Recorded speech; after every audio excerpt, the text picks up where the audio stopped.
Good evening. We invite you to follow the English News Bulletin on the Central Television Channel of Brunei Province on the occasion of 77th anniversary of War Influence and Martyrs Day at Hàng Dương Cemetery, Công Đảo District, Bà Rịa Vũng Tàu Province. The City Party Committee, People's Council, People's Committee, Vietnam Phalang Front Committee of Ho Chi Minh City, coordinated with the Provincial Party Committee, the People's Council, the People's Committee, and Vietnam Phalang Front Committee of Bà Rịa Vũng Tàu Province have a candle lighting ceremony to pay tribute and commemorate to the heroes and martyrs resting at Hàng Dương Cemetery, Công Đảo District.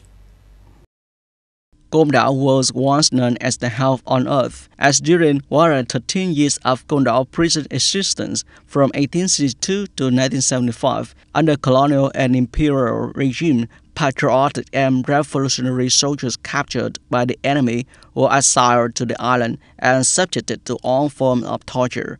Over 20,000 prisoners perished on Công Đảo. To date, Hàng Dương Cemetery has only gathered over 2,000 graves. Only 793 have identifiable names and hometowns, while the rest remain unidentified. In a solemn atmosphere of 77 War Influence and Martyrs Day commemoration, the delegates offer incense and lit over 3,000 red-tooth candles at Hàng Dương Cemetery, respectfully paying homage to heroic martyrs and patriotic compatriots.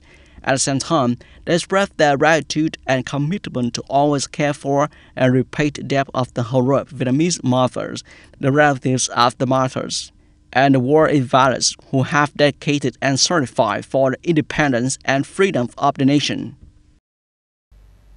According to the General Department of Customs, in the first 6 months of 2024, Vietnam's export of wood and wood products to the U.S. market reached $4.1 billion, an increase of 24.5% compared to the same period in 2023.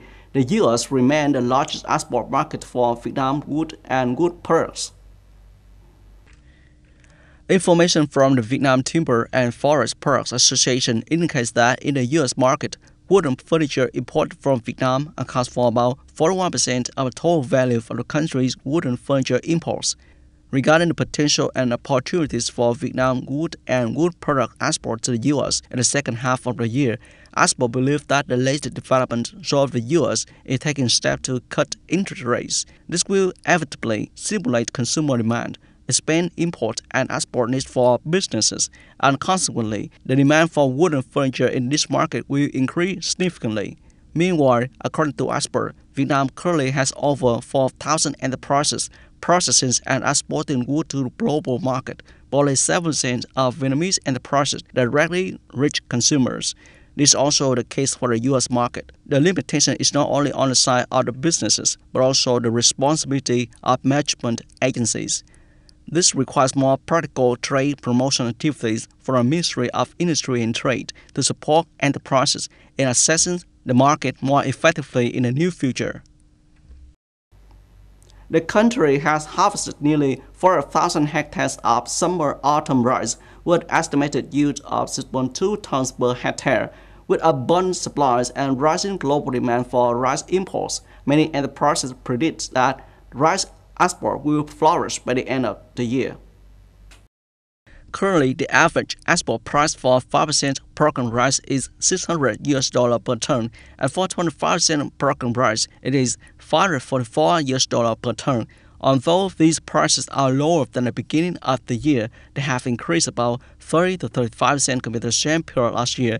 The main markets for Vietnamese rice remain the Philippines, Indonesia, Malaysia, and China. Vietnam is also actively expanding into new markets such as Middle East, Africa, South America, South Korea, and Japan. According to the Ministry of Industry and Trade, in the coming time, if India abolishes and relaxes the rice export policy, it is understandable that rice prices in the world will adjust downwards. However, the demand for rice in countries around the world is still high, and we can still promote rice export from now until the end of the year.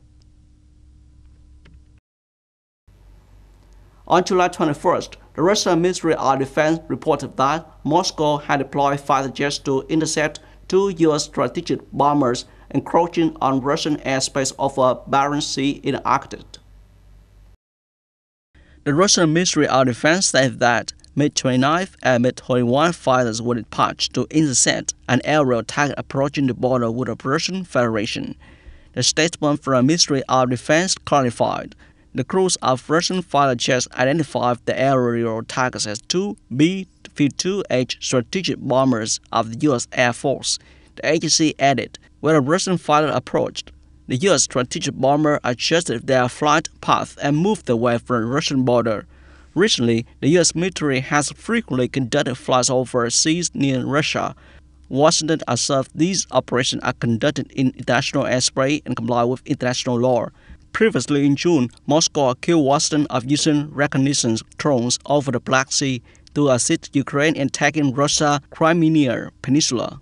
Russia emphasized such flights increase the risk of direct confrontation between NATO and Russia, and Russian military has been instructed to be combat ready for any situation.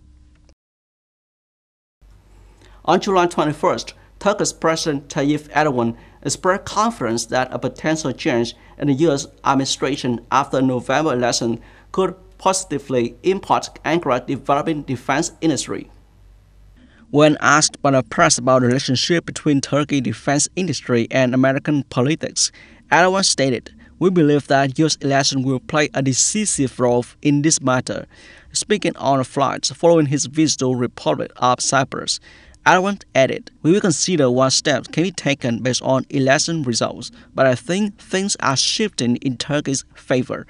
Affected by weapon import restrictions from the U.S. and other NATO allies, Turkey has been promoting the development of its own defense industry, including the production of drones, naval vessels, and aircrafts.